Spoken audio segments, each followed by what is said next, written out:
জগতে পরকালে নবী ছাড়া আর কোন নেতা থাকবে না।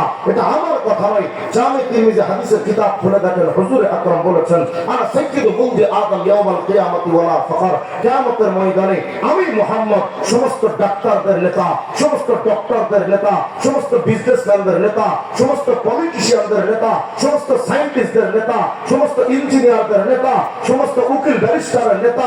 আরে আরবি বলো, আজমি বলো, দেশি বলো, বিদেশি বলো, প্রবাসী বলো, আলেম বলো, আওয়াম বলো, মানব দানব ফেরেশতা বলো, নবী বলো, রাসূল বলো, হুজুর আকরাম বুঝাচ্ছেন শোনো। আরে কিয়ামতের ময়দানে কোথায় তোমার জিয়া এরশাদ আর মোদি, কোথায় তোমার Lenin Carlos marks Abraham Lincoln?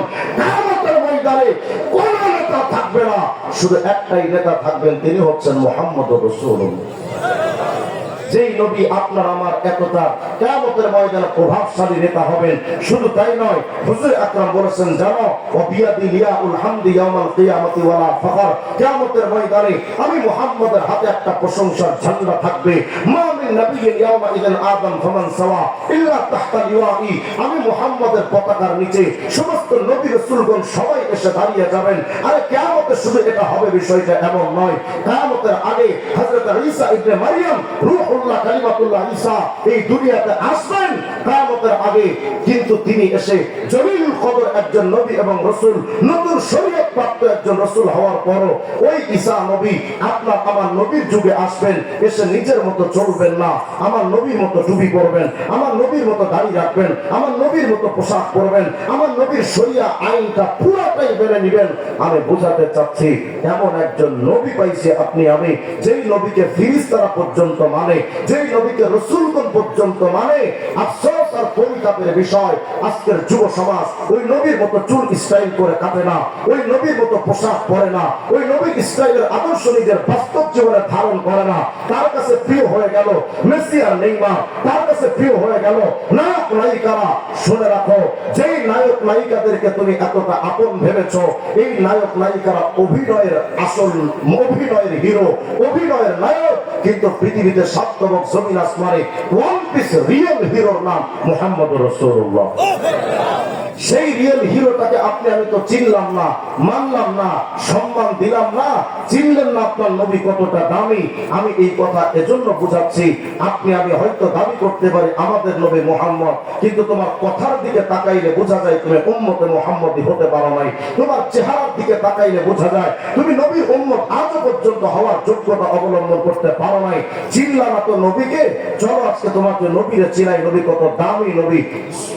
পুরা কোরআন শরীফ আপনি তালাশ করেন, সূরাতুল ফাতিহা থেকে সূরাতুন নাস পর্যন্ত পুরা কোরআন শরীফ যদি আপনি তালাশ করেন, তো আপনি দেখবেন প্রতিটা পাতায় পাতায়, প্রতিটা আয়াতে আয়াতে আল্লাহ পাক তার নবীকে কতটা সম্মান দিয়েছেন, কতটা দাম দিয়েছেন। জানেন আপনার নবী কতটা সম্মানিত খোদ আল্লাহর কাছে। সব নবী রাসূলরা তো আল্লাহ পাক নবীদেরকে আল্লাহ পাক নাম ধরে ধরে ডেকেছেন, কিন্তু পুরা কোরআন শরীফে একটা জায়গা দেখাতে পারবেন না যেখানে আল্লাহ তার নবীকে ইয়া মুহাম্মদ নাম ধরে ডেকেছেন। অথচ বড় বড় নবী আদমকে আল্লাহ এভাবে ডাকছেন, ইয়া আদম উসকুন আনতা ওয়া যাওজুকাল জান্নাহ, ইয়া নূহ ইহবিত বিসালামিন মিন্না ওয়া বারাকাতিন আলাইক, ইয়া ইব্রাহিম ক্বাদ সাদ্দাকতা রুয়া, يا يحيى خذ الكتاب بقوة، يا زكريا إنا نبشرك بغلام اسمه يحيى، يا داود إنا جعلناك خليفة في الأرض فاحكم بين الناس بالحق ولا تتبع الهوى وما تلك بيمينك يا موسى، يا عيسى إني متوفيك ورافعك إلي। সব বড় বড় নবীদের আল্লাহর নাম ধরে ধরে ডেকেছেন এভাবে, ইয়া আদম, ইয়া নূহ, ইয়া ইব্রাহিম, ইয়া ঈসা, ইয়া মূসা, ইয়া ইয়াহইয়া, ইয়া যাকারিয়া, ইয়া দাউদ। সব নবীদের আল্লাহর নাম ধরে ধরে ডাকলেন, কিন্তু একটা বারের জন্য আপনার আমার নবীকে আল্লাহ পাক ইয়া মুহাম্মদ বলে ডাকেননি। হ্যাঁ, ডাকার যখন প্রয়োজন পড়েছে আল্লাহ পাক তার হাবিবে কিবরিয়াকে অত্যন্ত মহব্বতের সাথে, আজমত আর হুরমতের সাথে, মহব্বত আর দরদের সাথে, কি চমৎকার ভালোবাসা আর নম্রতার সাথে, কি চমৎকার শব্দে আল্লাহ এভাবে ডেকেছেন, ইয়া আইয়ুহান নবী হাসবুকাল্লাহ। মাইকেরও সাউন্ড নাই, আপনাদেরও সাউন্ড কবজ যারা করতেছে, জীবনটা বের হয়ে যাচ্ছে কথা বের করতে, আর আপনারাও কথা কম, তখন হুট করে চলে যান। আওয়াজ দিয়ে বলেন আল্লাহু আকবার। আপনার আমার নবীকে আল্লাহ পাক একবার ইয়া মুহাম্মদ বলে ডাকেননি, ডেকেছেন ইয়া আইয়ুহান নবী হাসবুকাল্লাহ, ইয়া আইয়ুহার রাসূল বাল্লিগ মা উনজিলা ইলাইকা মির রাব্বিক, ইয়া আইয়ুহাল মুযাম্মিল কুমিল লাইলা ইল্লা কালিলা, ইয়া আইয়ুহাল মুদাথ্থির কুম ফাআনযির, ইয়াসিন ওয়াল কুরআনিল হাকীম। এতটা সম্মান আল্লাহ নিজে তার নবীকে দিলেন। হায় হায় উম্মতে মুহাম্মদী, ওই নবীর দাড়িটা কাইটা সেলুনে ফালায়া মানুষের পায়ের তলায় জুতা দিয়া পালায়া তুমি নবীকে আর কতকাল অপমান করার পরে তুমি শান্ত হবা? আমার তো বুঝে আসে না। তুমি নবীকে কতটা অপমান করবা? হুজুর আকরাম বলেছেন আমার ইসলামতন্ত্র পরিপূর্ণ মানো। তুমি নবীর প্রতি কথার প্রতি বিধানগুলি দেখিয়ে বোঝাচ্ছ নবী আপনার ইসলামতন্ত্র দিয়ে আমার সমাজ ব্যবস্থা চলবে না। এই জন্য লেনিন, কার্ল মার্কস, মাও সেতুং, আব্রাহাম লিঙ্কনদের মানব রচিত কুফরি তন্ত্র আমরা ধারণ করে তাদের রাজনীতি করব। নবী আপনার রাজনীতি করব না। এর চাইতে নবীর প্রতি অবমাননার কি হতে পারে? হ্যাঁ, আমাদের বাংলাদেশে যখন বড় বড় নেতারা আসবে দেখবেন অনেক বুড়া বুড়া মানুষ আছে, 5 ওয়াক্ত নামাজ পড়ে, নেতার প্রশংসা করে। আরে জানেন হুজুর, এই লোকটা আলেমদের খুব মহব্বত করে, এই লোকটা ইসলামের বিরাট বড় খাদেম। তা আমাকে বলেন, যেই লোকটা সত্যিকার ইসলামের দরদি, সে মানব রচিত তন্ত্র মন্ত্রের রাজনীতি করে কেমনে? কথা বলে যদি সে দেখায় যে আলেমদের প্রতি ভক্ত, ইসলামের অনুরাগী, এটা সুস্পষ্ট ফরমালিন মুক্ত বাক্যা। সে যদি সত্যিকার অর্থে ইসলামকে ভালোবাসত, জাতীয়তাবাদের কপালে ঝাঁটা পিটা করে ইসলামতন্ত্রের রাজনীতি করত। সে যদি ইসলামকে মহব্বত করত, গণতন্ত্রের কপালে জুতা পিটা করে ইসলামতন্ত্রের রাজনীতি করত। কিন্তু সেটা তারা করলো না, বরং তাদের মুখে মাঝে মধ্যে আমরা শুনি মৌলবাদীদের ঠাঁই বাংলাদেশে হবে না, ইসলামতন্ত্র এই বাংলাদেশে চলবে না। শুনে রাখো, এই পৃথিবীতে একমাত্র ইসলাম টিকে থাকবে, মানব রচিত তন্ত্র একদিন দাফন হয়ে যাবে।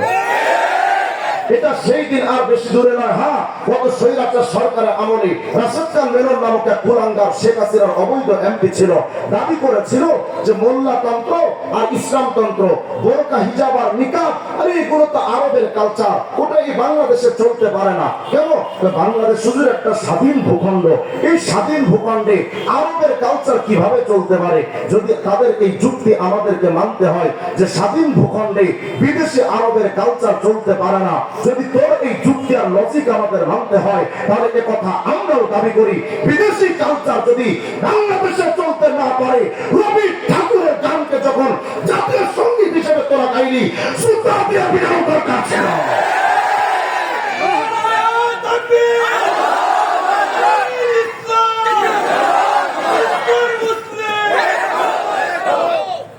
আল্লাহ রাসূলের ইসলামকে বিদেশি বলে তারা বাংলাদেশে ইসলামকে ঢুকতে দেয় না।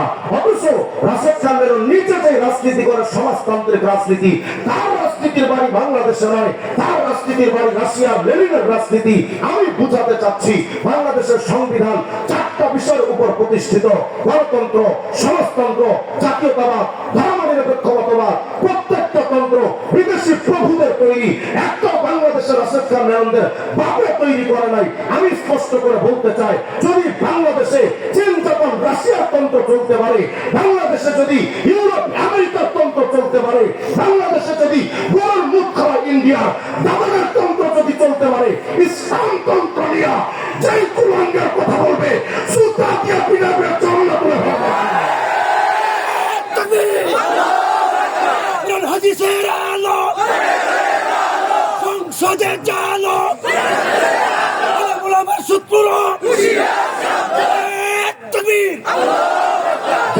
বলতে চাই, হুজুর ইসলাম তো আরবের ইসলাম, এই ইসলাম বাংলাদেশে থাকবে না, বাংলাদেশে চলবে না।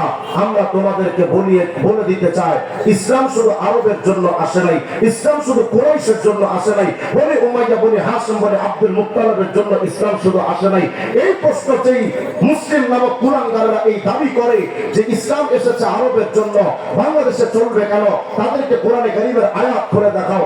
আজকে আশ্চর্যের সাথে বলতে হয়, কিছু কিছু নেতারা কোরআন শরীফের আয়াত দিয়া, দলিল দিয়া কথা কয়, বুঝায় তারা বিরাট বড় আল্লাহ দাহার, অথচ জাহেলে মুরাক্কাবে গায়রে মুফিদ।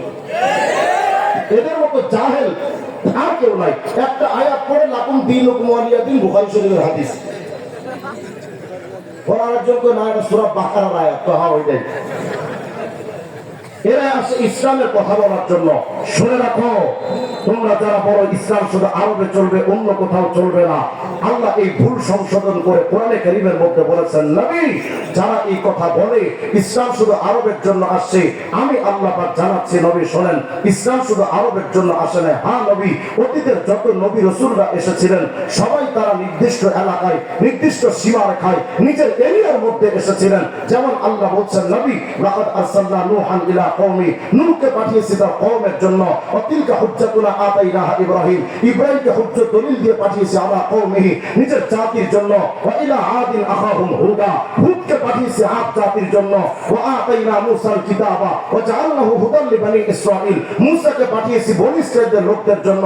শুধু তাই নয়, আল্লাহ পাক সব নবীদেরকে নিয়ে আল্লাহ বলেন, নবী ওয়া মা আরসালনা মির রাসূলিন ইল্লা বিলিসানি কওমি, সব নবীদের নিজের জাতির ভাষা শিক্ষা দিয়া নিজের জাতির কাছে আল্লাহ পাক পাঠিয়েছেন। কিন্তু শুধুমাত্র আমাদের নবীর বেলায় আল্লাহ বলেন, নবী সব নবীদের পাঠিয়েছি নিজের গোত্র আর জাতির জন্য।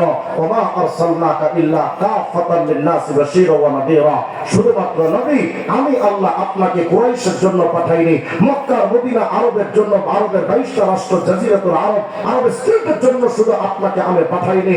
নবী আমি আল্লাহ আপনাকে পূর্ব থেকে পশ্চিম, উত্তর থেকে দক্ষিণ, পৃথিবীর প্রত্যেকটা মেরুর, প্রত্যেকটা রন্ধে রন্ধে, প্রতি ইঞ্চি ইঞ্চি মাটির প্রত্যেকটা মানুষের জন্য আমি আল্লাহ আপনাকে পাঠিয়েছি। তাহলে আমার নবীর ইসলাম যেমন আরবে চলে, আমার নবীর ইসলাম একদিন ভারতেও চলবে। আমার নবীর ইসলাম যেমন মক্কার মদিনাতুল মুনাওয়ারায় চলে, একদিন আল্লাহ রাসূলের ইসলাম পুরো পৃথিবীর, বাংলাদেশ থেকে নিয়ে ওয়াশিংটন, ওয়াশিংটন থেকে নিয়ে দিল্লির লাল কেল্লা পর্যন্ত, পৃথিবীর প্রত্যেকটা রন্ধ্রে রন্ধ্রে লা ইয়াবকা আলা যহরিল আরদি বাইতু মাদারিন ওয়ালা ওয়াবার ইল্লা আদখালাহুল্লাহু কালিমাতাল ইসলাম। ইনশাআল্লাহ কিয়ামতের আগে এমন একটা সময় আসবে যেই দিন ইসলাম শুধু আরবে সীমাবদ্ধ থাকবে না, যেই দিন ইসলাম শুধু আরব স্টেটে সীমাবদ্ধ থাকবে না। তাকিয়ে দেখো, আজ আরবের ইসলাম আফগানিস্তানে হামলা করে আফগানিস্তানের কালেমার পতাকা উত্তীর্ণ হচ্ছে, ওই ধারা সিরিয়াতে উত্তীর্ণ হচ্ছে। এই ধারা বন্ধ হয়ে যাওয়ার ধারা নয়, এই ধারা কিয়ামত পর্যন্ত পৃথিবীর প্রত্যেকটা রন্ধে পৌঁছে যাবে ইনশাআল্লাহ। তবে এর জন্য প্রস্তুত থাকবেন তো ইনশাআল্লাহ। শুধু তাই নয়, চিনলেন না তো নবীকে, আপনার আমার নবী কতটা দামি। আল্লাহ বুঝাচ্ছেন, নবী গো আমি আল্লাহ যেখানে, আপনি নবী সেখানে, আমি আল্লাহ যেখানে, আপনি নবী সেখানে। আল্লাহ পাক বুঝান, নবী যারা মনে করে আপনি শুধু দুনিয়ার নবী, তারাও তো বোকা, তারাও তো ভুলের মধ্যে আছে। ও নবী আমি আল্লাহ বুঝাচ্ছি, আমি আল্লাহ যেখানে, আপনি নবী সেখানে। জানেন নবী, আলহামদুলিল্লাহি রাব্বিল আলামিন, সকল বিশ্বের আর জগতের রব তো আমি আল্লাহ। সকল জগৎ মানে আমরা মনে করি দুনিয়ার মানুষ, এই দুনিয়াটাই জগতের বাহিরে আর কিচ্ছু নাই। কিন্তু